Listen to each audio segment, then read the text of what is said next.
Welcome to the Don Pod, the supporters podcast. Here's your hosts, Sam and Nate. 3, 2, 1, yeah!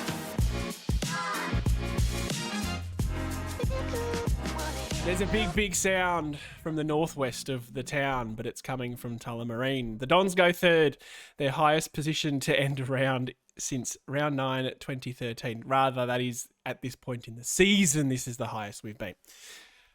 We were first after round 1 last year, but it was round 1. So let's take a moment to appreciate we are third after round 9. I love your spirit fingers that completely got all messed up then about 3 seconds into my intro. It's very hard work to do it for a long time, I've realised. Actually, it's how do you make a goal point? Kick 3 goals. I don't know. That's a lot of... Yeah, I don't have the painted fingernails too. I didn't put in we should have done the that, full actually. effort. Pretty sure my child would have nail polish somewhere. Oh, I'm sure my child Yes. could easily do Yeah. my fingers. I didn't really plan this. I just wanted to do that. Yeah, well, yeah, you did. Welcome back to the Don Pod. Huge. I've been struggling with the superlatives to describe that performance. Essendon 12 goals, 10-82, defeating the Giants 9-8-62, 20-point win Saturday afternoon at Marvel. Biggest crowd that Essendon and GWS have ever played in front of, 37,000. It sounded like 60,000, 70,000 at the end. Yeah, it was just... That Essendon chant at the end It was was party very vibes. impressive. Yeah. I'd love a bit of training in the We Are Essendon chant. It gets too quick and then it just fades because it's gone too quick. It was a little bit of there was a little bit out of sync sort of stuff going on there, but yeah, we can work on that. I do love Marvel for that with it's not a solid floor. So when you stomp and it all vibrates, it echoes, it makes a lot of racket. It's bloody good. Langford with 4 goals, Guelphy with 3, Stringer, Davey Jr., Hind, Perkins, Redmond 1 each, Mountain 31 disposals, 26 to Redmond and 25 to Durham. And I'll just start things off by saying, holy shit, we beat GWS. 146 point turnaround from our last meeting with them in August last year. And I really don't have, I'll try because I'm doing a podcast, but I really don't have the words to describe It's just how it was proud awesome. that. Yeah, great word, Sam. I think that for the last few years, we've, as Essendon supporters, struggled to, believe. Trust. Yes, there's still the massive concerns. We hope, we're through, but that was a big one because I feel like the game yesterday was sort of the game that we would have cocked up, and in the start of that first quarter, I felt like that was happening. But yeah, to get to the end and win it the way we did, and the players that played well, like Perkins and all that sort of stuff, it was so exciting. Like, though, I was really, really happy for it. It is what I was sitting there sort of in amongst panic and all the other emotions that come with the last quarter of football when it's close, thinking it was really mature. It was a really mature performance to be. I didn't think we were too bad. By the numbers at halftime, we were probably level, but just weren't able to get it on the scoreboard. Particularly first quarter, a lot of rebound out of our back 50, but we were able to stop the transition at least. But second half, to come out like that, and at halftime, I was almost in awe of how good GWS are around the contest. Like, they are put on so much pressure to the bloke with the footy, and they've got all the exits covered. There are so many times where we had to be really quick, and it was sloppy, but it was just because of the sheer amount of pressure they put on. Yep. It's incredible. And second half, it was still like that, but we gave it back. Just yeah. as Well, good. there was a stat you wouldn't have seen. Obviously, it came up on the television. In the fourth quarter, the pressure rating. Little thing they do. We were over 220, like we were off the chart, and they were at 200. They were 2 something as well. I did actually see that. Yeah, So they were going at a very high rate, but we were, and that was really obvious in that last, as you talk about, second half, especially the last quarter. The number of times we had 2 or 3 guys there at the contest, pressuring them when they had the ball and they made mistakes, and that rolling maul of for 10 minutes of the fourth quarter when we didn't score, but they didn't score. That was brilliant. I really loved that. That was the best football I've seen from us. From a game management point of view. Long time, yeah. to recognise, hey, this is an opponent that can score very quickly and be incredibly damaging and take the game away from you in seconds or minutes. But that sort of football can shut down any team. I love the supporters because we all seem to recognise that. It was, and I've only ever seen this at grand finals, I'll admit. Every single possession, chip kick backwards, across the goal, tackle, stoppage, throw in, whatever, was being applauded like we won the game of football or kicked a goal. That was really impressive, I thought. That 10 minutes, when we got to that and it was down to about then 4 or 5 minutes left of the game, I was like, we have controlled this. Like, we were only up by 15 or 20. It was a 20-point margin for basically the last 10 minutes. Yeah. And if they'd kicked 2 quick ones, we know we would have went, and they were at that stage where they knew they had to score, and that's the difference sometimes is that's harder to defend when teams just go flat out. Well, I take you back again always to that Collingwood game last year on Anzac Day where we knew they had to attack and they just went. And good teams can do it. Good teams. This was a full-strength GWS, barring maybe one player. They were playing good football. They had some disposals in the second half, but that's reminiscent, or that's not the right word, but that's because of our pressure that they were making mistakes. That's how it happens. We'll talk more later on about that, but fuck, it's not an Essendon we've seen for a really long time, and it scares me. Oh, it was just so exciting. Like it was genuinely. I think you sent me a text saying that was the best footy you've seen from us for a long, long time, and I agreed. Like that with that second half of football against a very good opposition. I felt like was as good football as we can see, and then straight away I started to think about the next 3 or 4 weeks, and my mind went too far ahead and went all the way through to the end of the year and all that sort of stuff. Stop! For the sake of a spectacle, time. I do hope we win our next 3, being North, Richmond, and Gold Coast, because then we come up against Carlton, and if they keep going the way they're going, it's our home game. It's going to be another Anzac Day. It's going to be 90,000 people and just, huge. We'll talk about some players. Yep. I really, first half, you could say Goldie was beaten in the first half.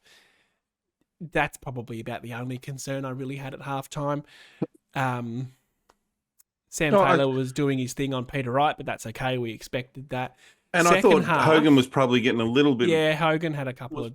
Probably getting away from Mackay, but that turned. Definitely. Hogan took a mark in the first quarter. And I went, Mackay's like a whole head taller than him. I'm like, how can you let him take a mark? He's smaller than you. And it was just. He certainly turned in the second half. Like Mackay, I thought was one of our better players. Yeah, he was great. And I reckon, just to jump on that one, I reckon there's a confidence changing about him. Like being at North Melbourne for so long. Well, he's probably ingrained in the way he plays. Like, oh shit. But there were moments where, like you can imagine playing at North Melbourne for so long that you're like, we're going to get flogged. Yep. Yeah. Whereas there were moments where he just got out by himself and got, and went, no, I'm reading the play here. I'm going to go ahead. I'm going to back myself and go because I've got guys behind me who'll cover me. Yeah. And in the end, if I do let one through, we're a good chance to score a few anyway. So 16 disposals for Ben and 9 marks. Saved it. I nearly said it. And 9 marks. Is it going to be a Murray? No Murrays this week. I've done my vocal warm-ups this week. First on my list is a man who's welcome back into the side last week. And on a wholesome day, on a day more than just about footy, it was really lovely. Could someone tell the commentators what it was about? Yeah, someone needs to fill the commentary. Someone needs to fill our commentators in with what's going on. Admittedly, I wasn't sure what the celebration was, and thankfully I had a mate message me about 2 seconds later. Strangely, I did because I'd popped up on my social, which is a very low world of socials. Yes, you don't spend a lot of time. It's the Essendon Football Club, and that's about it. That's my socials. Yep. So it had popped up, and Guelphy had gone to the hospital with other players. Got his fingers painted, and he said, "If I kick a goal, I'll do this." And I thought, just really wholesome. And I have bad memories of this Cancer Challenge game. We haven't really been able to hold our head up high. after this game for a really long time. It was lovely to see them all with the banner at the start. They got involved at the song at the end. The boys turned the volume down a little bit on the song too, which I appreciated the fact they did that. Well, look, I just want to say there too, it's a beautiful thing to be a part of as the Essendon Football Club. I really do think a lot of football players do wonderful things behind the scenes that don't probably get. They don't always get accolades or the acknowledgement. Yeah. And I think this, seeing the footage and, all the guys involved in and bringing that joy. I know if I'd been a young kid, I don't know what it would like that, but just to get the young kid to meet your, superstars players. For the families. And get to go on the ground and all that sort of stuff, that would have just been an awesome day, and then for us to actually play good footy and win, which we don't often do on big days like this, if I think of our 150th game last year, we were... That's 2 years ago now. Yeah, it's really nice, and it's nice for the kids. It's nice for the families who are putting up or dealing with a really awful thing in their lives, and it's just a day or two of joy. It's a great thing that we do. We are great. We're a nice football club, but we've got on the field now. We're not nice, which is nice to see. Yeah, that is true. I got told in my Year 12 English to stop using the word nice. It's been 11 years. It still hasn't sunk in. It's a lovely word. It's a nice word. It's a nice word, yeah. Mr. Guelphy, 10 disposals, 7 of them contested. He kicks 3 goals and has 6 tackles, which is an equal team high. And probably more critically for the game of football, he kept Whitfield to 18 disposals, which is his lowest of the season, and limited Whitfield to only 5 score involvements. Now, Whitfield is a man that starts so many of their chains, their runs forward from defence, and that's now the second time we've seen Guelph do that. He did it against Sicily. And me and you have both been critical of the man, both unsure where he fits. Guess what? That's his He's got a role. Defensive forward.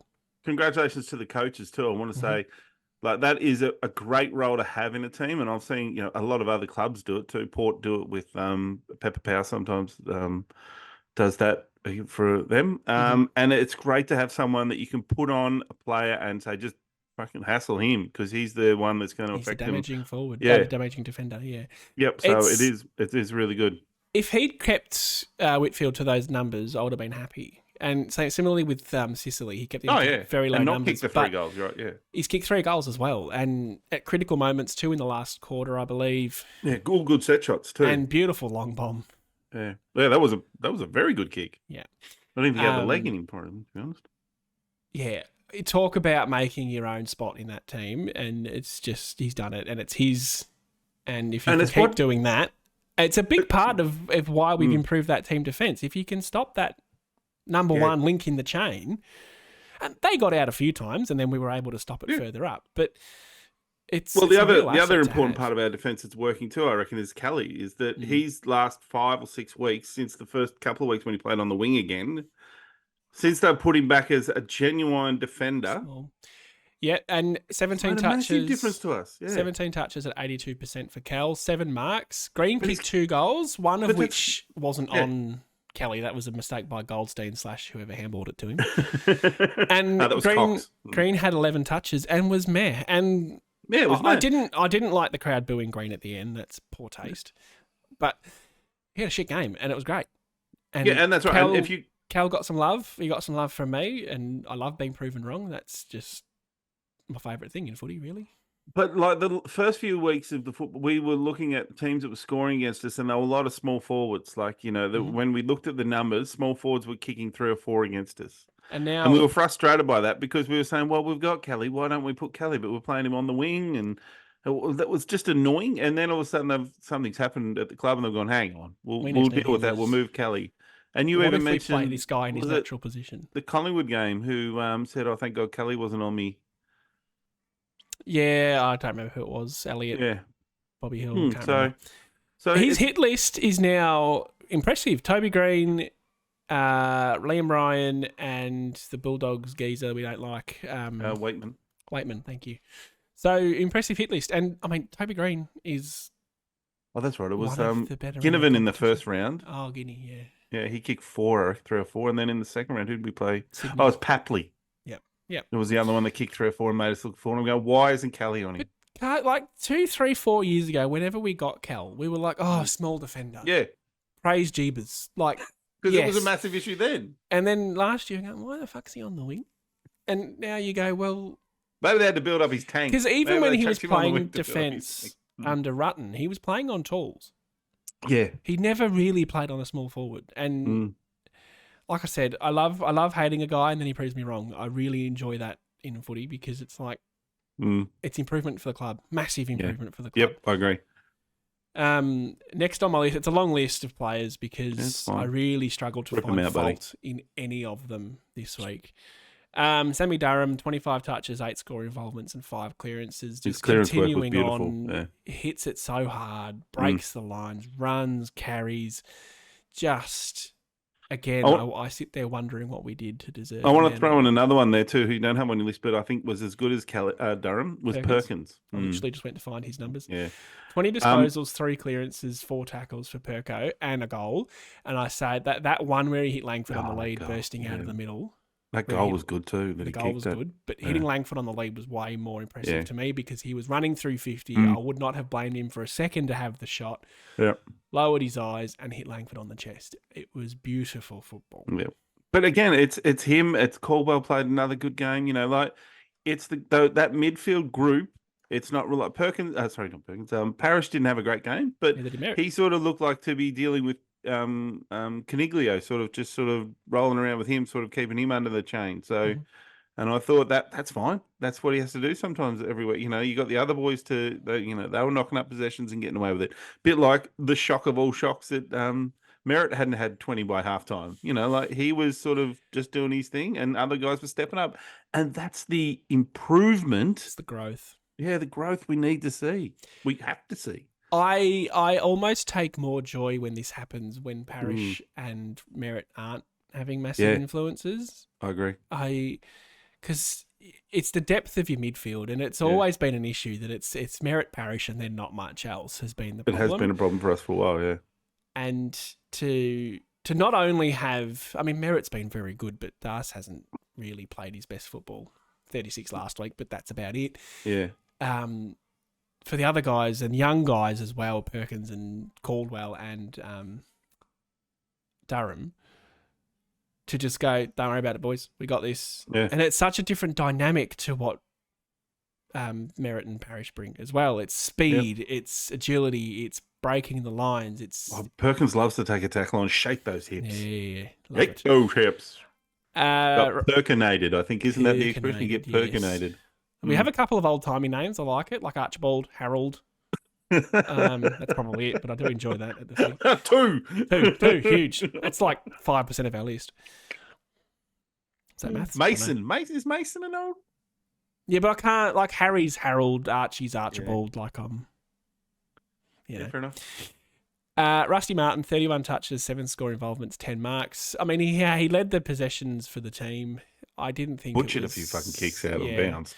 Again, similar to that St Kilda game where he had 44, just not as impactful as he's been in the past. Not that goal would have been nice. That was crucial though because he took his full 30 seconds, and I liked that he tried to pass it and take another 30 seconds rather than have it just slap through for a point and give them the ball back. I thought that was intelligent. He was looking at the football. clock. He was like waiting for the clock to get. Yep, right now I'll go. Yeah, I like that. I just. That's smart football. We've been very critical of as a opposed low to some moments IQ. down in our back half in the first quarter. We'll get to that.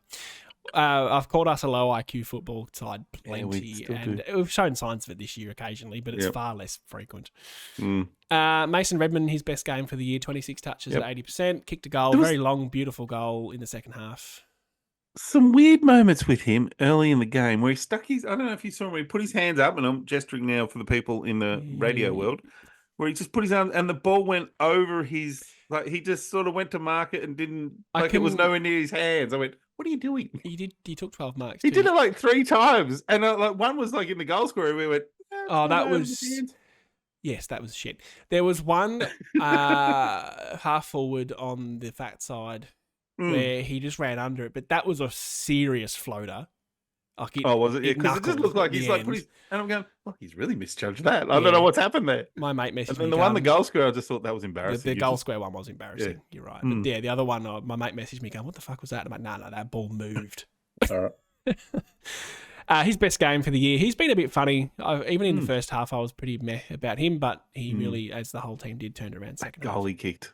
Yeah, that was Like, beautiful long you kick. know how you talk about Peter Wright can kick a Mm. long goal because he doesn't go off the line to kick it. Like he keeps that straight Very movement. straight line. Yep. Yeah, and that helps with the accuracy. Mm. But you got to have the power because you don't Put have to that- step yes. off and Yep. generate the power. So he's got that power, and it was just a beautiful. I did wonder, could he become a half forward one day? Nah. Just okay. Moved on. Next one. Don't mess with it now. Well, never else. We're the third best team in the comp, and you can't argue that. You can't. We're third ladder. No, you That's how it can't. works. That's how it works. That's what the ladder is. I honestly, I don't like Mace from a set shot, so I was very impressed that he dobbed it. Normally on the run from 50, you kick 9 out of 10. But he got the distance. Beautiful contact. And another one that super duper impressed me, and that's because we were so critical of it, was Nicholas Hind. He played on the wing. They brought him in to be a winger, which I thought was interesting. Again, I much prefer that to a Heppel or a Kelly being pushed up to the wing, so that suits me just fine. He was everywhere. He was doing the running load that Dersma was doing. Kicked a goal in the last quarter that probably sealed it for us, really.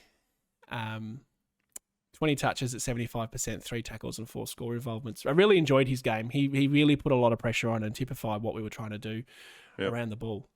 And if that's his role, to be a depth winger, well, I'm okay with that based on a small sample size.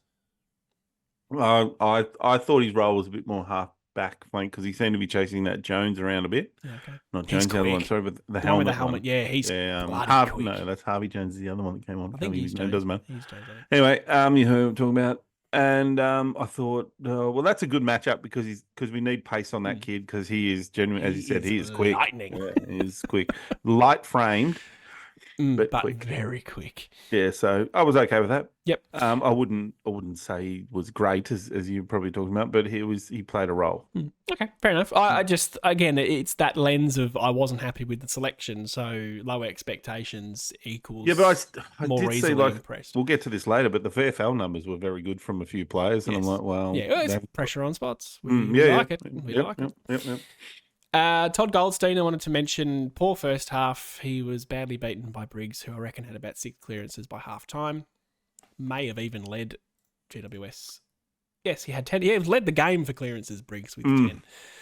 But second half changed the way he was rucking, and I think I'll let you talk about the ruck, Mr. Ruckman.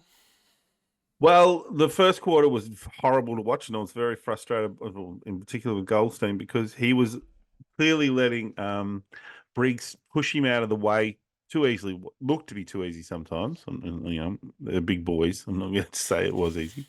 And Briggs then was kicking the ball out of that contest, which I then was taking the strength of us being clearances away, which was smart. I don't know if it was strategy or just what they do, but it was smart by the western suburbs. Giants, yeah.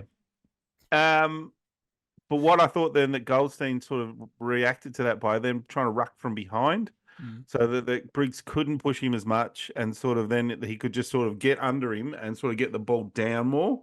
And I thought Briggs then, he still tried to push him, but it nullified that, which then brought our midfielders back into the contest. So we really did get back on top in that centre clearance, and we did the preview for the first time this week and last week, for this week's game. When we talk about stuff, it has the potential to make us look pretty silly. It has the potential to make us look like we know what we're talking about. Yep. And I think we got 1 tick, 1 cross. The tick was Guelphy on Whitfield. That eventuated. That happened. Yep. And in the first half, the cross really was that centre clearance because we got smacked.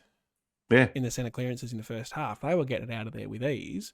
Yep. And then all of a sudden, second half, we were able to generate scores from centre clearance. We were already scoring from stoppages anyway in the first half. That was where we were getting most of our scores. And without looking at the numbers, I know Stringer went into that midfield a bit more in the second quarter. I was trying to look for matchups. It's hard when you're at the game. I thought that helped. Like he hadn't touched the footy much in the first quarter.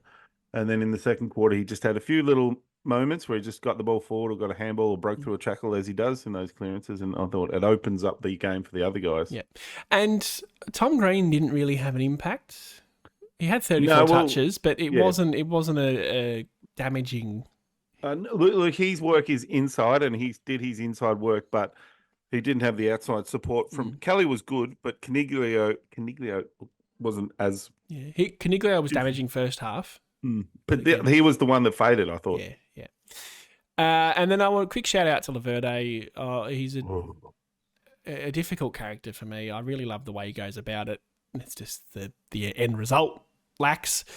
I had a big conversation with a mate yesterday. We were just chatting. I'd be interested in your take on this, actually. I saw a post on Twitter by an unknown supporter saying, should we throw an olive branch at Aaron Francis?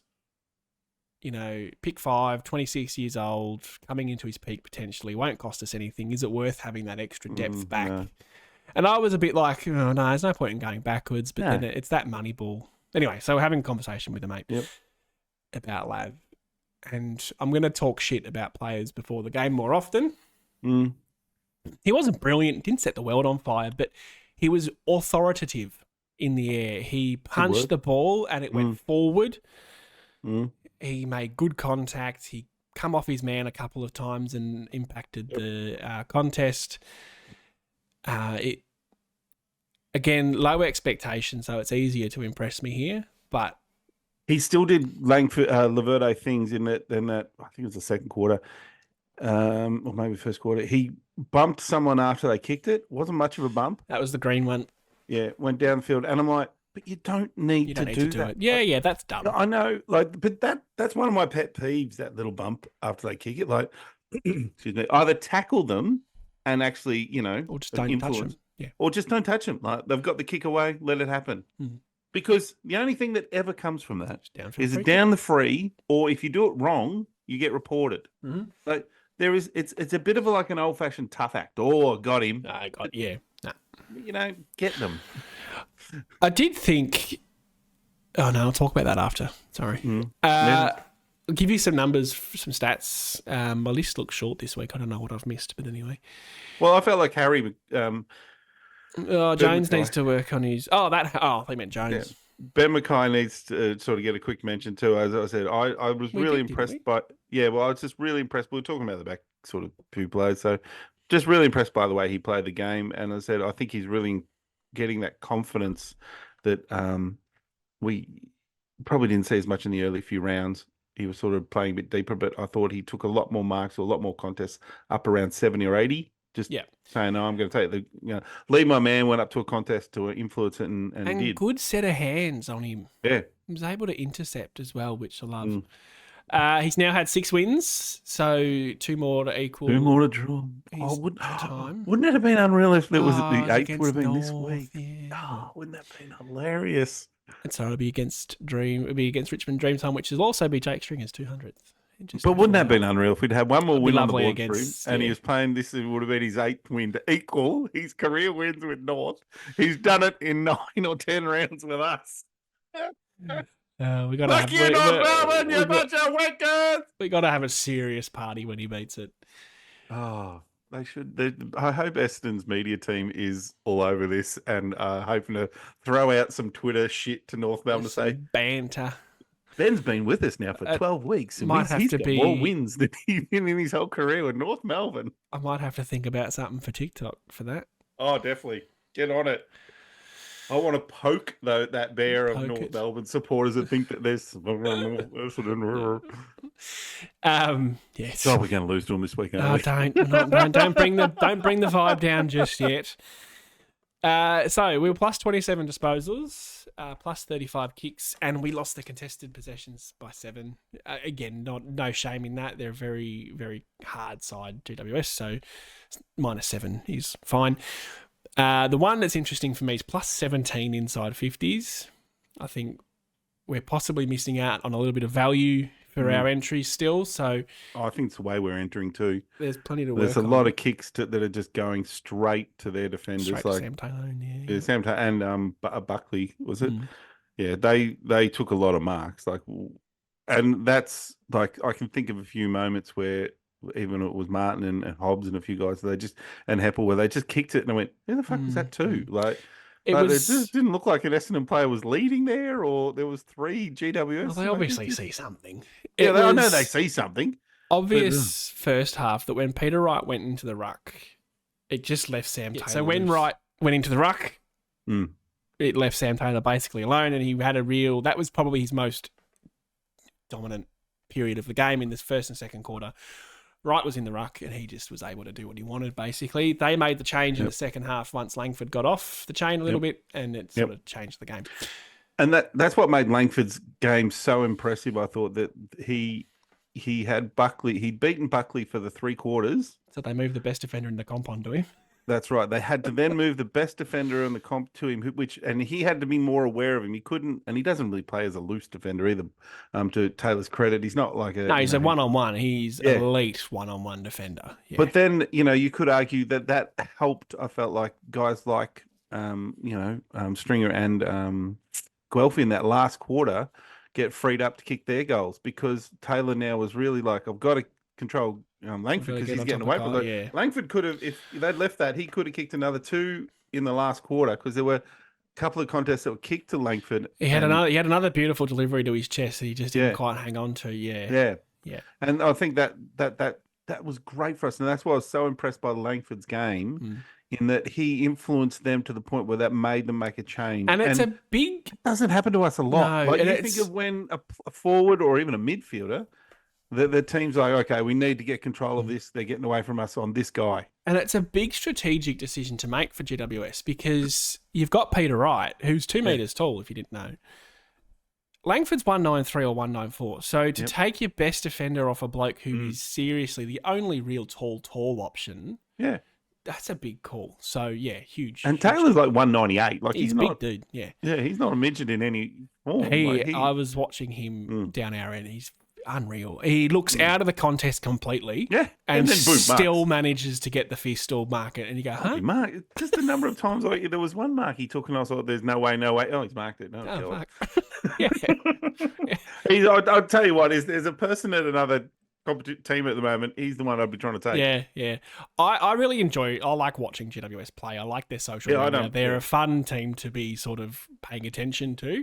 Yep, I like GWS, to be honest. Out of all the clubs, I don't like anyone. They're the one I can happily just go, oh, yeah. There's a lot I like the way Green rolls. I love Toby Green. I think he's a great player. I love the way he goes about it. But it's a respect for how well they play, which makes this even more special. I guess I've got a lot of respect for the opposition. +2 free kicks, and in brackets I put fucking how. Seriously, I have not felt like this after a game of football for a long time. The umpires fucking hated us. There were holding the ball decisions paid to them where I went, huh? And then there were holding the ball decisions missed for us where I went, huh? Pushing out in the contest, like our hands in the back, they'd get it. We'd do the exact same thing. It's play on. The Matthew Nichols, number 15, the one with no hair. I don't want to call him the bald prick. Well, I just did. I don't call him the bald prick. I just did. Whoops. Quote from Sam, everyone. He really grinded my gears. Anyway, I really try hard with umpires not to be too annoyed or critical, whatever. But there were some where I just went, "You fucking assholes." I look. I didn't notice it as much on the television. I felt like that those sort of decisions happen in games. But the frustrating thing for me was then that early in that first half was just the way we were playing. It wasn't the umpiring. I felt yeah. Second half, when we were on top, it felt like there were decisions made that kept them in the game. That's just how it felt. It's not always that clear cut. I know. I'm not a person who can ever blame the umpires. No, I don't either. I blame my own team if we lose. Yeah, that's right. They were frustrating. Yeah, I'm not like Adelaide or anything like that. And for my sanity, I have to be like that with the umps. They didn't cost us.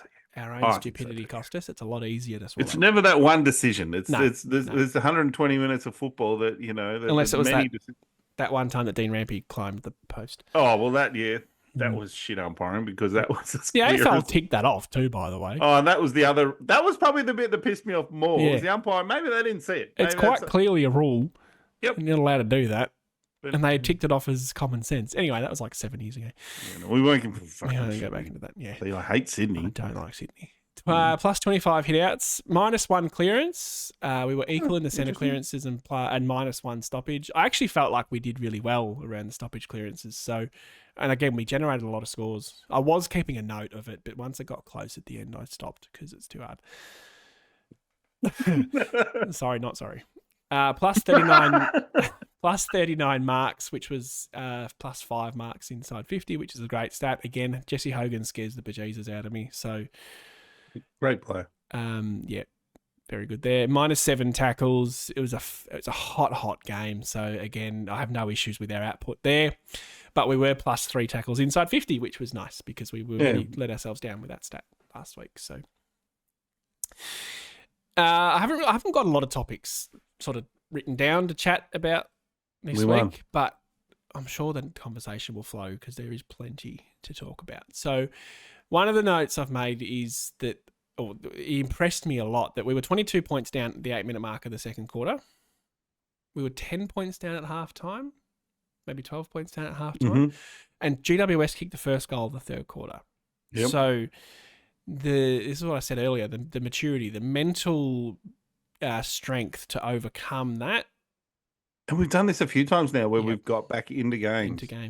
And we weren't as far down as we were in other games as well, which was nice. They didn't really get on a run. No, I don't think they kicked many goals in a row at any stage. It was the end of the first quarter. I reckon they kicked 2 or 3, but we were still able to just stick around. Well, and then the fascinating thing too about that is they only scored, as you said earlier, 2 goals from their defensive 50, which we talked about the week before, or the preview one. Sorry, the preview. The preview, how shit scared you were of the tsunami. Yeah, because that is their strength, and I would have thought, I think history over this year has been a bit of a weakness of ours, like with Sydney in that. So for us to keep that to 2 goals, and that was partly because of the Guelphy tag on Whitfield and stuff like that. So that was really, really impressive. And in the same time, we kicked 5 or 6 goals from our D50. So massive shift in our ability to score, because we've talked about how good we are from clearances. We can score from clearances, centre clearances, and stoppage clearances. If we can add the ability to score from our defensive 50, then wow. And while we're on that, we've also kept a team, now, another week we've kept a team to 60-odd points. And, I mean, GWS, if I can just find the ladder real quick and do some mathematics, which is not always a good thing. 882 divided by 9 games of football. So they're scoring nearly 100 points a game. Yeah. It's 98 points a game. So to keep, as you say, to keep them to 62. I really want to harp on team defence because we were talking about this earlier in the year and last year, that it's not just the back 6. It is team defence that makes a difference. It's the wingers getting down and helping out. It's so evident in the fact it's starting with Matt Guelphy. It's starting with our forward line. Yep.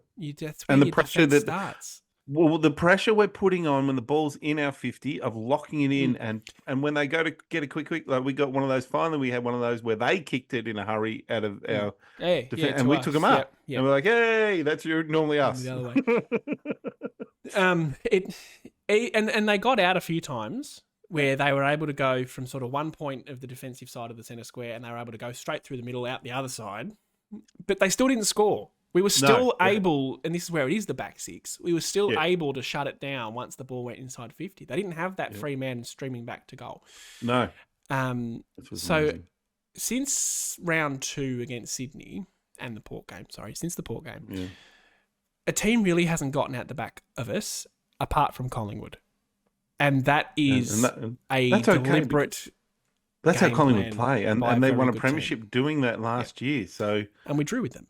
So that draw is looking better and better as the weeks go on. Well, yeah, they've been playing good footy since. But we're also now proving to me that we're actually, the conversation at the moment is GWS didn't play well. It'll be a little while until we get some recognition. There's more talk about us now, definitely. That's the interpretation people can have. And I understand that interpretation because for the last 20 years, we've been shit. Yes. So I don't think one win gives you that we're a great football club now. No, God, no. But it's a step. It's week on week of playing tough, hard football, now culminating in beating a top 4 side. Yep. And now we push on to some easier sides, so let's put them away over the next few weeks, then wind ourselves up for that Carlton game because that'll be the next big testing, and then get to a bye and be could be possibly, say if we win 3, what are we now? 6 wins? We 7 are wins. 6, yeah. It could be 9 wins at the bye. What do we have? 11 last year. Yeah, sounds So- about right, yeah. It's... Second half of the year, you just have to win more than 2 games, and you've had a better year than the year before. That's if we sat us down at the start of the year and said you'll Yeah, win 13 games, you go, yeah. If take you it. sat it down at the start of the year and say you draw Anzac Day, Yeah. you... it's not even That's the it. result. It's not the results. We'll just take that. Yeah, we'll take the draw. It really isn't the results for me at this point in time. I think I said earlier, I was in awe of how GWS played that first half. We could not do a damn thing around the stoppages and around the footy because they'd get a hand in. They'd just get a hand in and the ball would go to ground again. We'd think we were out and then we weren't. Yep. And we just must have played some cards in the change rooms at half time, brought out the reverse card, and all of a sudden we were doing it to them. And you go, fucking hell, this midfield is... Yeah, so it's exciting. different to what we're used to seeing. And even with a good player, not a good player, probably, but a very handy player for us in the last few weeks, Dursma going out. I was worried about that. The run, Yeah, and same here. defensive element. Yep. So, yeah. It, Shall we get to our votes? I'm curious to hear I, your I, votes. I want to spend a bit more time talking Oh, about the gushing about The the win. team. I enjoyed Brad Scott after the game. They did the thing for Callum Ward off the ground. They gave him the respect that he deserves. And then Great as he was player. coming back, Brad Scott, high five, hug every single player just about. And they all, I read into body language and all Of course that. you do. Yeah. They all look so happy to embrace their coach. And from the results and the way we're playing, it's almost like there's a payoff. Brad Scott's been sitting there going, this is what we need to do, and we'll be a much better football team. And now, hey, we're doing it. We're winning. Oh, that's that confidence, isn't it? That we saw this a few weeks ago when we got out of trouble playing a style of football. I think it was against St Kilda, where we defended and we were very aggressive in our forward 50, and it worked. And we thought, oh, hang on, that's worked. And you see that happening more and more every week, where the confidence is growing.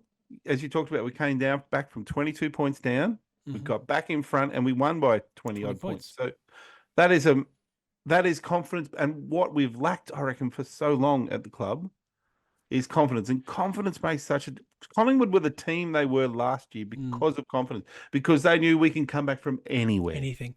It's confidence and it's trust. Yeah. It's trust in your teammate that they're going to be in the right spot. They're going to be doing the right thing. They're going to be where you expect them to be, doing what you expect them to do as much as anything. And I mean, it's round 9. Let's not, No, of course. Two had Let's enjoy. Let's celebrate the moment, but it's let's a not get too far ahead of ourselves. Serious tick for Brad Scott and all the coaches that they've got basically the same list. Like, barring the 4, but we only had 3 of them. Sorry, so it's not really the same list. But Well, no, it's a that's a horrible similar. statement because we've got Mackay, Yeah, fuck. Dursma, Gresham. It's the same core. Shocking statement, Sam. The midfield is the same core, sans Goldstein, but he's 35, so really it's not that big a deal. And the forward line is the Goldstein's same, apart from Gresham. So And right. I'm just backtracking, keep digging a hole. We have done this podcast for 3 years, and I've never said anything stupid that I can like that. How about we just cut that bit and we'll go back? You got to have the moments. No, I think humble. I understand what you're trying to say. I think it's actually partly we've got a list now that supports what we're doing. All right, I got Like one. guys like Mackay, and Same. our players are maturing. Like Sammy Dursma, who's he's Sammy improving. Perkins, and guys like that are lifting and becoming better players. They had the same group of players last year, showed remarkable improvement. They went out and got the players that they identified that they needed, and it's worked. It's big ticks. I'm still not cutting out the other bit. I'll make Got myself there. look like Got a fool. there in the end, people. We know the football club. We are do. professional I- podcasters. I used to listen to Do other this for a living. podcasts back in the day, and I would sit there and go, "You fucking idiots!" And now they've just done it to me, so must mean we're legit. Yeah. Subscribe and like. Is that what we're Subscribe, saying? chuck us a follow on TikTok. I posted a TikTok last night. I did a funny. He's a bit proud of this, people. It's 22? It's 20,000. 23,500 views and over 2,000 likes. I am very happy with myself, and more so because I found this video format months ago, and I thought that would bang. If we are any good, that will bang. do really well. Yeah. And I messaged a mate yesterday and said, "Is it too soon?" He goes, "You may never get another chance." So we could lose to North this Good week. point. Good point. I'm going to post it now. And the comments, yeah, but your percentage, yeah, but you've beaten only. We don't care about the percentage. I'm just sitting there We've got going, the extra 2 points. we're third on the ladder. Come at me, bro. We are third on the ladder, ahead of Collingwood, Carlton, Ahead of Richmond. Melbourne, Port Adelaide. Yep. Everyone. Well, not even. Well, Sydney and Geelong are the two. Jeez, just quickly, Geelong. Well, we're going to go around the grounds. We're going to go around the grounds. Jesus Christ. Loving watching them lose. Yeah, Loving it. Tis enjoyable. So, some votes then. I'll do the listener first. So, Craig Fidge, by his own admission, wasn't able to watch the game. So, this is completely based off stats, which is fine. He won the competition. He can do what he wants. He said Essendon by 22. So, no exacta this week. Yep. He gave 3 to Durham, 2 to Merritt, and 1 to Goldstein. I would argue a few of them, but again, based on stats, completely understand and accept that's what he's given. You do yours, if you would be so kind. I went 3 for Langford. I loved his game. I really did. Just to have a forward really controlling the game and, as I said, making them make changes of their best defender was great. Yep. He was awesome. Yep. And Guelph for that, especially that tagging defensive role. Yeah. I would have loved to put Perkins in there too as the other one. I really could loved have his game stuck too. half the team in my votes, to be completely honest. No, Perkins would have been the other one I struggled with between him and Guelph. I was like, geez, I love the way he went about it, but I went for Guelph. Yeah, fair enough. I gave 1 to Langford, which, listening to you, could have gotten more for sure. I'll accept that. They're your votes. I did love his game. I didn't really pick up on that swap too deeply until I got home and sort of watched a few highlights. I went, oh shit, yeah, okay.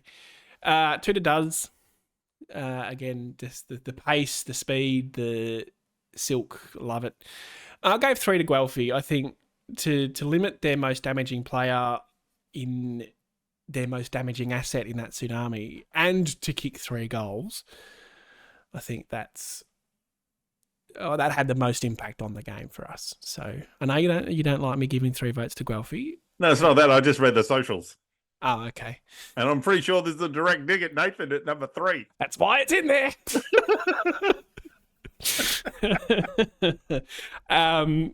So great segue. Thank you, Nathan. On to the socials.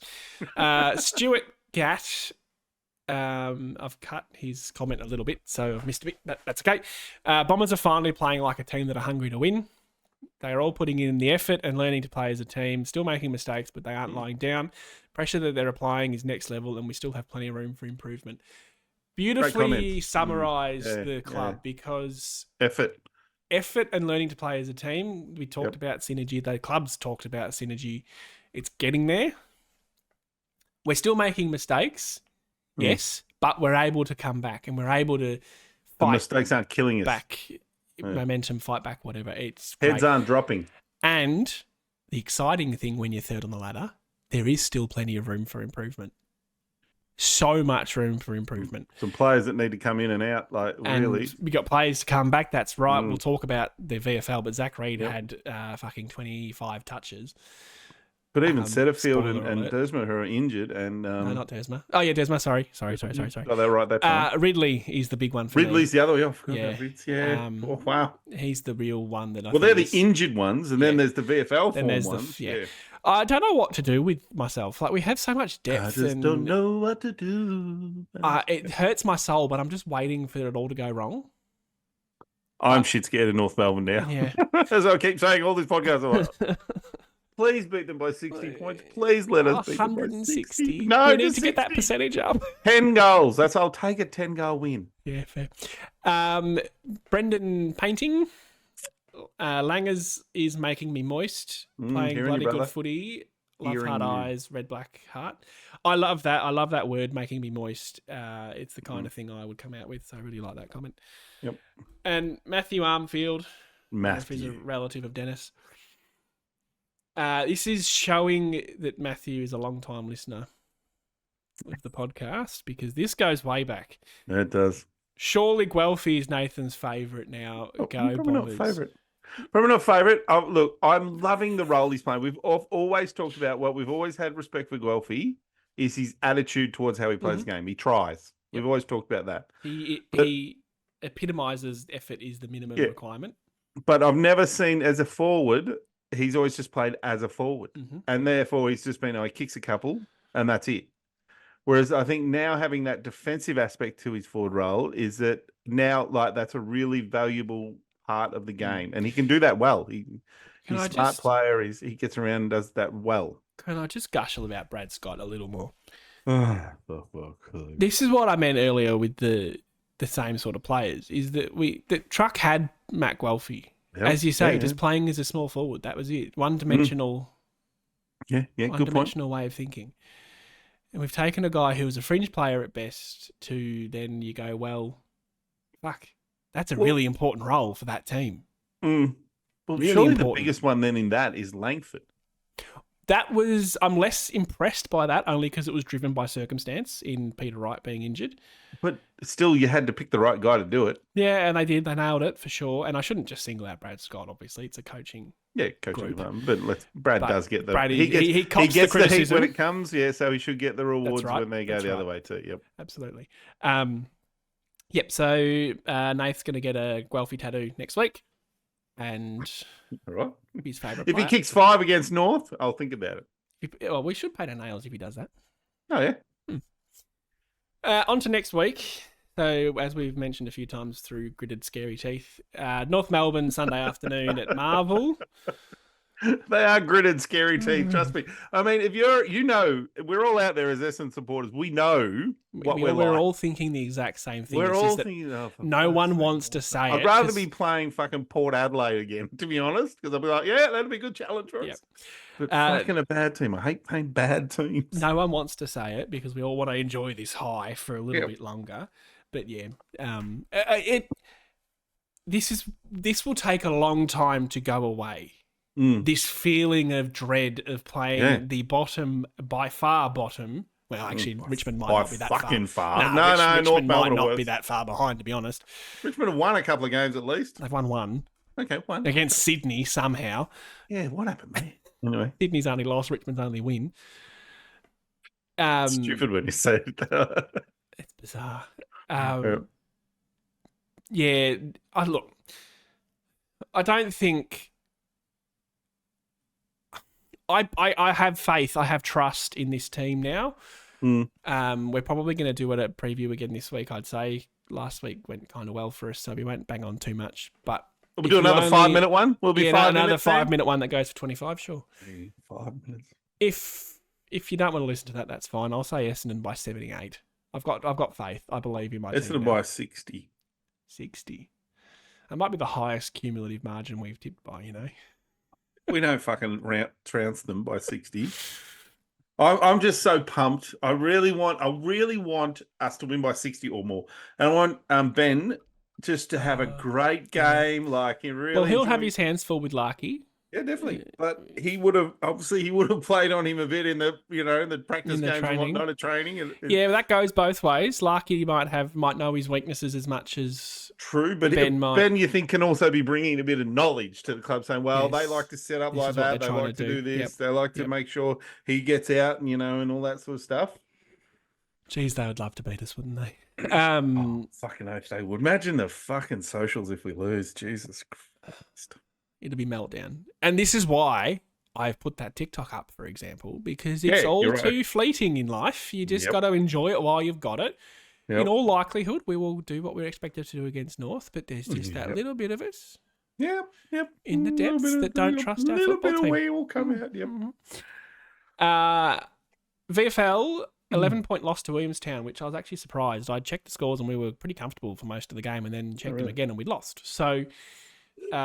strange one there. Brian, Nicky Boy, 44 hit-outs, 15 touches and 6 marks, and it was like 140 fantasy something. Yeah, he had a fair few fantasy points. Monstrous 44 hit-outs. It's just not a surprise at this point. And at half-time, I was thinking, Goldie needs a spell. but yeah. not sure if that's still the case now. Well, just on that, Draper. Long break too. It's a 9-day break. Is it Draper was 8-day another person who's not in our team at the moment? Mm, And yeah. it sounds like, we had a brief discussion on this on Thursday night, that sounds like his injuries He's probably not back. He's checking to see if the knee is a long-term thing. So I would love to see Nick Bryant come in and cover for Goldstein for a few weeks, because I don't think we can just keep rucking the guts out of Goldstein as the number one ruckman as a 34. Like, if you're gonna, like, I know there's a possibility we could lose to North, but I really don't see why you wouldn't. Read my mind. Yeah, make this change for this week. So, well, come on. We talked about the luxury that Geelong have, or that they actually they take advantage of, or they do, is that they rest their players when they need to. Yeah. Oh, I use Geelong because they don't have. They do it well. It doesn't matter who you are. No, but other clubs do it, but Geelong do it a lot. Yeah. And that's because they've got a very old list, so they have to maintain those guys. If you lose, it's incredibly arrogant. But this is where you just have to trust that the system, that you're good enough. Yeah. Todd Goldstein, theoretically, is not the reason we're winning these games of football. No, I hope not. Nick Bryan's a decent ruckman. The only thing I'd argue there is Cherry for North, a big dude, so it might be a bit of protection. Yes, ex-Airy. Love ex-Airy. So, yeah, I could understand why they wouldn't against that he's ruckman. A big dude. He's a big dude, and he's a pretty good ruckman too. But again, Nick Bryant has got the skills to get around the ground and ruck pretty well. So he's been doing it really well in the VFL. So there's two sides. There's always got to reward him. Otherwise, he will get to the end of this year and get offers and go, well, if other clubs come knocking, I'm going. And I wouldn't blame him at this point. Yeah, it's completely fair enough. He's still young though. He's got plenty of time. Yeah, no, but he and I think he'd be pretty firmly stenciled in for next year. Or the year after if Goldie. They can't play Goldie another year. No, I know, but I'm saying like he has to be in that. That's why we've got a 35-year-old ruckman, because we don't need to cover it for long. No, that's we right. Just need to cover it for a little bit. The other guy, the Vesalius was. Vicentini. Vigo. Yeah, Vicentini. Call him Vigo. Oh, Vigo. He also looks like a pretty decent big fella too. Yes. Seen a bit of his work. I did hear a few whispers from the VFL, just a rundown from a yobbo like us, and it wasn't Vigo's best game, but he's shown plenty in the games he has played that he's capable. Well, for a first-year senior player, he's doing pretty well for a big guy. Absolutely. Sardis, as we talked about, we just wanted him to back up his 39. He had 31 touches and 6 tackles. Very good game from him. This one I'm excited by. Yeah, Jaden Davey, 14 touches and 3 goals too, so 5 scores. Kicked the first goal of the game, and that's interesting. Yeah. Would love to see another couple of games of that. More than happy for him to be sitting in the VFL for another month, but if his brother gets injured or, there's an opening there. Or Hind, if they want to make that change for him as the sub, like he could come on easily as a sub. Yes. He could be brother for brother. I hope to Christ that Jaden doesn't debut as a sub whenever that does happen. Did that, the swap of and they're twins, and you wouldn't know. I wouldn't. I met them I met one of them at the Best and Fairest last year, about 7 beers deep, and I said, "Oh, Alwyn." And you go, "Oh, actually, it's Jaden." "Oh, sorry, can I have a photo?" Whoever you are. And then I don't know your name. I don't know who you are. I just want to know you play for us. I can't ask. If I find what I think is Alwyn, I can't ask again in case it's Jaden again. Oh, God, it felt so wrong. I'm like, you're twins. I can't be the only one that's ever done that. I think one of them had a moon boot. I should have been able to tell, but it's probably the 7 beers at that point. It's good night in the Best and Fairest if anyone's ever thought about going and not. It's fantastic. Naming the players the wrong name. Just make sure you get the right player. Yeah. And don't go up to Ben Mackay and go, "G'day, Harry. G'day, Harry. Can we just... Have you ever seen snippets of his podcast? Brother. Have I seen one? Harry and Ben Mackay do a podcast with each other and another guy. Yeah. Have you ever seen snippets of it? No. Harry seems like a dick. Every clip I've ever seen, he's always hanging shit on Ben, and Ben's just sitting there going, "Oh yeah, I'm just trying to have a fun time," and Harry just hangs shit on him. He's been at Carlton too long, mate. Be nice to your brother. God. Sorry, back on track, Sam. This is exciting. Zach Reed, return game, first game back after his hamstring injury in round 1. 25 touches and 10 marks. I wonder, without looking at the numbers, because I didn't have a look to see if they had their time. Yeah, they don't do time on ground for VFL, which is a bit annoying. I wonder if he came off too somewhere like the reason we fell apart in, you're talking about the lead changing. I wonder if he was someone that was sort of rested more towards the end, because Well, I wondered that too, because I strongly suggest he would have been managed at some point. I would have thought so. Yeah, I would have thought that they would Wouldn't be have thought he'd be managing. coming, but it was a long time for a hamstring, so maybe they nursed him back. Yeah, I don't know, but 25 touches, if you've had that in 3 quarters, you've had a pretty fucking good That's a game. good game of footy. And Yeah. what stands out to me there, 10 marks, right? So that's where you'd think he'd get majority of his possessions would be intercepts. Yep. That's 15 touches that he's got off the ground, theoretically. So, Yep. woo! And the other exciting one too is Hayes, who we've Yep. got a bit of watch on too. We Yep. quite like the Lewis look of Hayes him. fan club, President Sam reporting for duty, 22 touches and 8 marks for Lewis. Back to form. He had a bit of a quiet week last week. So the question is, do you let sorry, I've got Reed 2 more. play another one? Yeah, fine. Yeah. Again, North. Yeah, you don't want to rush him back. We're not going to. What are you expecting from Reed? 2 or 3? I'd be okay with 2. Yep. Or if he did play restricted minutes, maybe 3. Go 2 restricted. I or, want to see 2 full increase games. the workload over a 3-week period. I want to see 2 full games. What Yeah. you're saying then? And a bit Yeah. of form. Just The form less so, because he was picked in the fitness first is round. number 1. Fitness is 1. Yeah, fitness for sure. Yeah, fitness is number 1, but form is he was picked in the first round, so they obviously think he's got the the ability to do it. Whereas, I think with guys like Sardis, I think he's got to push other people out that are playing Yes, pretty good football. yes. Whereas, Reed will come back when he's Reed ready, is when he's fit. straight swap for Laverde, which we all think that's Reed is the better player. What will be an interesting one position, like team change wise, will be Ridley. I'm not Who will quite come out sure who the obvious out is for Riddles, to be honest. Well, at the moment, it probably would be Heppel, but Heppel's been playing, as you say, on the Heppel wing. was good yesterday, I Yeah. thought. He had a couple But of really key mark in the last quarter. Some good kicks. He should have hit Gresham in the forward line in the last quarter as well. Gresh spilt the mark, unfortunately. He was a bit untidy at times, Gresh. He was, yeah. I've got 2 more for the VFL. go. Sorry, they're just under the fold there. Yep. Dylan Shield, 22 touches and 6 tackles. Again, heard some rumours. One bloke that said he was pretty meh, despite Same the bloke? numbers. Same guy. Yep. Thanks, Jason's mate. And Caddy, 2 goals, 6 marks, and 15 touches. Just again, not in the frame at this point in time. Our forward line's pretty functional, pretty set right now.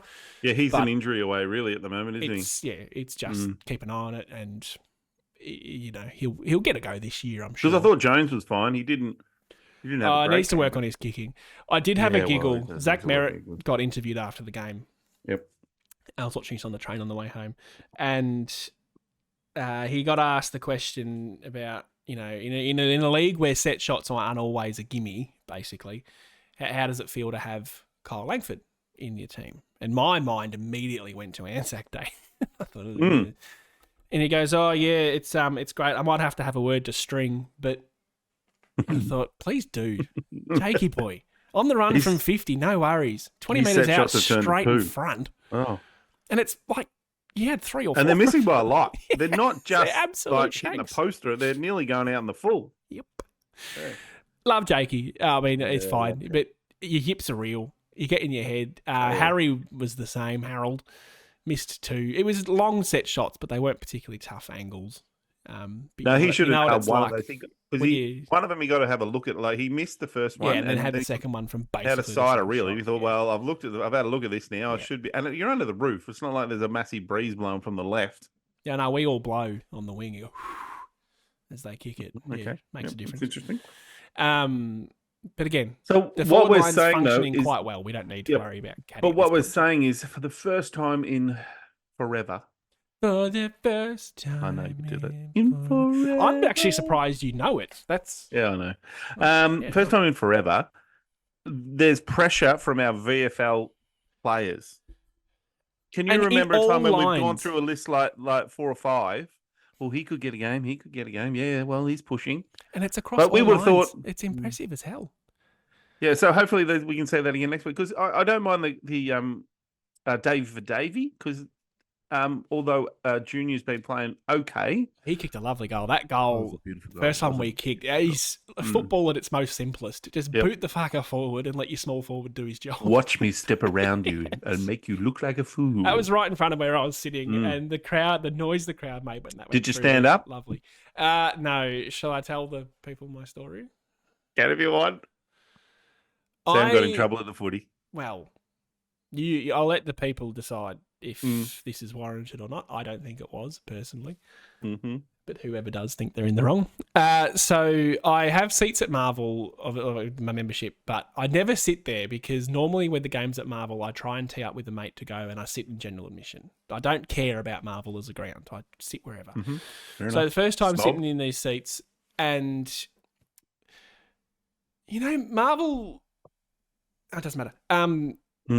When a player kicks a goal, for me, set shots, I usually clap or yell, but I don't stand up. When we kick a goal in general play or we're steamrolling ahead or steamrolling back into the game, whatever, I stand up. It's a very natural reaction to a goal happening at the footy, right? You stand up. Yep. So fourth quarter, Guelphy kicks the goal in the last quarter, and I stand up. Guelphy, fucking Nathan thinks you're shit, yeah. And I get this tap on the back from this old fella. I pay to watch the football, not the back of your head. And I'm like, sorry? And he fucking went off trot. And I'd said, I was not particularly polite, but I don't think I had to be. Jog on. Like, you're at the football. Fuck off. Oh, bloody text security. So I looked around the ground and I pointed out where the number was. And I said, go on, text him then, big fella, big dog. And then bit my teeth because I'm not really a pro. Bit your tongue. I don't, and yeah, bit my tongue. Sorry, don't bite your teeth. That'd be weird. Bit my tongue. I'm not an antagonist. I don't like getting into those sorts of confrontations. Loves a blue, Sam does. Loves a blue. Pretty softly spoken and chill in public. And then, I don't know why, it got the better of me. We kicked another goal and I just looked around. Everyone's standing up. So I turned around to him and said, look, call security. They're all standing up. Fuckhead. And it took all my self-control when the siren went not to turn around and be like, can I stand up now? But just like, he was a really, really old guy. And I said to him, mate, if you want to be able to see everything clearly and properly, go home and watch it on the telly. Or get the front row seat. Oh, no, I've been sitting in these seats for 18 years. I'm like, yeah, well, you're everything that's wrong with this fucking football club then, aren't you? Oh, it really riled me. Really. Like, let it out, Sammy. Let it out. If you kick someone out for standing up when we kick a goal, half the crowd's gone, sunshine. Yeah, no, it's not a thing. It's not a thing. As you know, with me, when I go to the footy, I don't mind people standing. It's not even a thing. Not even a thing. It's part of what makes footy great. When you turn around, you just see arms flailing everywhere. Yeah. Limbs, they call that. Yep. What I can't handle is people that bag out the umpires all day for things that aren't free kicks. Like, that's holding the ball. No knowledge. Just that all day. That's not holding the ball. Yeah. It's not even close to holding the ball. He just got the ball. I have a friend at the MCG who does that. I love the man to death, but yes, There's a guy that was in front of me at that game. All he does is shout at the umpires. No, there was one which really annoyed me. On the umpire. No, it's okay. We're late on. No one's The opposition, Collingwood, kicked it out. So he played on, went outside the square, kicked it, and then it went out of the bounds, bounced and went out. Oh, yeah. And he goes, well, that's a free kick to us. Free kick to us. Yeah. I go, no. Not for about 5 years. Yeah, but he played on. If he'd done it from inside the square, I think it is still technically. Yeah. But not once he played on. He just missed a target. And I don't think they give that insufficient attempt because it's not even insufficient intent. It used to be out on the full. That was the Well, it used to be delivered or whatever they called it. It was out on the full, yeah. Yeah. But I think it's still, if you go from inside the square, it would be possibly. It does frustrate me. Look, honestly, if I was standing up during play, fair enough. You don't want people standing up in front of you. No. It drives me insane at the end of the game where all the kids come down and crowd the aisles, right? It's just part of it. It's just part of the experience. It's part of sitting on level one. And part of sitting with 35,000 people. I've asked one kid before, I said, mate, can you just kneel down? Because I can't see around you. And he knelt down and it was completely fine. Don't say it. Yep, move on. Are you being disgusting? Please don't. That was just horrible. Anyway, that old fella, if you are listening... As if he's listening. And the worst thing was, his relative or friend next to him was backing him up. Oh. And like, can you not see that is just ridiculously ridiculous? It's a bit sad. Anyway, around the grounds. Sorry. It really pissed me off. It is Sunday morning as of recording, so a couple of games today still to come. Carlton beating Melbourne by a point. That was very disappointing. I went to sleep and they were home. Carlton woke up 1 point. I was like, oh, for fuck's sake. I did the same. I stopped watching it about halfway through the third quarter. I went, oh, this is a shit game. Yeah. And then when I saw the score the next morning, I went, "What the fuck happened there?" And just God damn it, Melbourne. Yeah, couldn't you one Although, more point, you bastards? If Melbourne had won, we'd be fourth for reference. So I'd still be okay with that. I'd still be happy with fourth, but would have ruined my opening stat. Port beat Geelong at Goomba for the first time since 2007. Need I remind flogged you them for the first half. Yes, need I remind you that 4 weeks later, Geelong beat them in the grand final, like 117. Good win from Port, really good win without Rosie and a few others. And their ruckman. I don't think they had a ruckman. And in the end, Geelong's ruckman was so bad. What's his name? Stanley. Yeah. That they subbed him out, tactical sub, in the second quarter. Oh shit! Yeah, that's how bad he was travelling. Wow. But Port had a no-name ruckman. I don't even know who Port's ruckman. You know, I watched the ruckman. Port didn't even know who that ruckman was. And, wasn't Jordan Sweet, was it? No, he's injured too. Oh, wow. Sweet, okay. So Soldo and Sweet too. are out. Wow. Sweet was out as well. That's what was, it was a bit of a fantasy issue. A few people had got on Sweet because he'd been going all right, but then he hurt himself. Jeez. Very impressive with the troops down for Port. Given they've been labelled a bit of flat track bullies the last little bit. And fair enough. Fair enough too, yeah. It's a good win to a strange team. Can't get a reading on them at all. Same as Geelong. Undefeated, and I thought they were really great. Geelong, now they have successive losses. So Geelong have had the easiest, apparently they had the easiest first 5 or 6 games. And you called this out when we were talking about it. And their next 5 were the hardest run they had to the bye. So we'll see where they are at the bye round. If they're something like, 5 and 6 or whatever, then you go, well, they're not a good side. They just got through on there. That they were playing. Yep. And they're going to miss, what's his name? Cameron's out next week. For a week with the concussion, yep. And Hawkins has turned to poo. Like Hawkins has been very average. They might have gone one too many years on that whole idea on him. Oh, but he's going to get the record number of games, so yay for that. Yeah, but to the detriment of the team. To the detriment of the team. When there's a young kid who should be playing not home. Yeah, I know who you mean. The big guy. Forward. Yeah. Very impressed with him when I saw him. Yep. And Freo, I don't care about that game. I care about the St Kilda. Well, no, I want to talk about Freo and Sydney because I just want to say Freo, Cam McCarthy, that was very sad. Horrible. On Friday, I would have been happy to see that game postponed. I think that was a really big ask of the Fremantle players to go out there and play.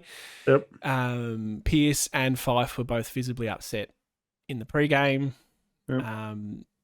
It's a shock death of their mate. I think it's you needed to postpone that AFL, to be completely honest. I don't know. I mean, the players could have not played. They could have, but they don't want to do that because they want to, Yeah, I don't know the answer of it. I don't know either, but I would have been okay to see that. And interesting in that game too, it was 110 to 10-1. Oh, it was horrible. I looked at it at one stage and went, for fuck's sake, come on, Freo. For fuck's sake, 110. Yeah. What the hell is that? Yeah. And as you were about to say Hawthorn beating St Kilda, I would love to ask Ross Lyon the question of the vibe. How the fuck's the vibe at St Kilda now? I tell you, the vibes in third are pretty sweet. Nice one, Sammy. Thank you. And we're defending well too. But the biggest problem with St Kilda, they cannot, over the last 5 or 6 weeks, I don't reckon they've scored more than 50 or 60 points. Like, seriously, they can't kick more than about 8 goals, that team. Ross Lyon's style of football didn't work 20 years ago and it's even worse now. Like, I don't care. They're scoring so happy we didn't get him. 74 points a game. He was so he was the one I did not want out of when a few years ago when the coaching merry-go-round started. He was the one I did not want the most. Yes, I mean I don't want to be a massively defensive team who can't score. I want to be overly aggressive and outscore teams. We didn't want Brad Scott either. Just quietly. No, we didn't want Brad Scott either. We wanted James Hird just for the not. I didn't want James Hird. Thank you. I did. Don't want me. I still stand by. I would have loved Hird. The logic in me came out there. I've heard to be an assistant coach at the moment. Essendon beat GWS, in case you missed that. I made the same joke last week and it fell on deaf ears, but anyway. The Dogs destroyed Richmond. It was looking like the first 100 they had a few injuries too, the Bulldogs. Of the year, but they clawed it back under the 100 points. I didn't watch any of it. I spent a bit of time with my folks last night, so just missed it. You're a good kid. Mm-hmm. Well, I went to the footy and came back. Happy Mother's Day too to all the... Happy Mother's Day to all the mothers out there. Yeah. Should have said that off the top. My parents have since gone home, by the way. I'm not just ditching them to record this. They live 3 hours away. Gold Coast thumped North, their second home ground for Gold Coast, up there in Darwin again. Nothing to see here, really. Nope. Gold Coast at 9th. It's an interesting watch. If they're hanging around the 8, I'll be interested to see if they can crack their way in there. Well, what I We do continually play see them in from a Gold few Coast, weeks as well. what I continually see that from Gold Coast is that they win at home, they lose by a lot away. Mm. So until they sort that out, I don't really think they're much of a threat. Fair enough. They are playing different football now under Dimmer. Oh, they're playing better It's football. There's improved. but I haven't really anyway. watched a lot of them, to be completely honest. It's playing up in Darwin. You can't really gauge Against that. That's North. Yeah, against North Melbourne. I mean, who do they play next week up there? They play 2 weeks in a row. You're asking. Is it me all Melbourne? these Did Melbourne go up questions. there? The Gold I know Coast Melbourne- play Geelong at TIO. Ooh. No, Go Geelong the without Cameron. Mm. Be Hawkins. Imagine if they make Hawkins play his record game up there at fucking Darwin. Yeah. He won't like that. He'll go, no, I'm not doing that. Yeah, I'm fair only enough. playing in Geelong for the rest of the year. Thank you. Fair enough. He's earned that right at this point. And then this looks funny. 10th versus 16th, Collingwood West Coast. They could not be sort of further apart for 10th versus 16th. West Coast, before West Coast went to shit last year, they actually beat Collingwood at Marvel. Did they? Yes, early in the shit. year. Wow, didn't know that. It was like their last win, and then they completely fell off the rails. Well, there you go. And then 12th versus 13th, Adelaide versus Brisbane. Come on, the Crows. That would just about sink Brisbane. I reckon it would. And I reckon there's a good chance they can do it, obviously at home. At home. Brisbane. They're favourites. Brisbane got a few injuries. So, yeah, come on, the Crows. I've tipped the Crows. Yeah, I do hold a fair bit of anger towards Joe Danaher, so it's not my least favourite thing that's ever happened in AFL. Do you want to hear something funny? Always. Yesterday I put a little bet on just to sort of I went Sydney, St Kilda, GWS, and the Dogs.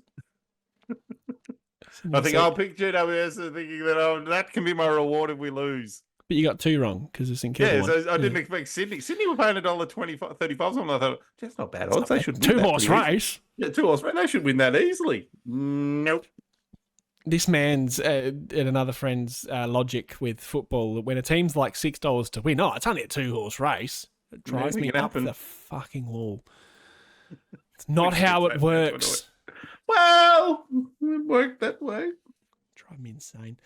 All right, that will do us. One of the biggest wins in our last decade, I would suggest. Enjoy it. Enjoy your week. Just walk that little bit taller, a little bit prouder. Make sure your mates know about it. And we'll chat to you Thursday night for a preview of... Oh, no, it might be Friday night because it's a Sunday game. Yes, we'll talk to you Friday night with a preview. Go Dons. Go Bombers.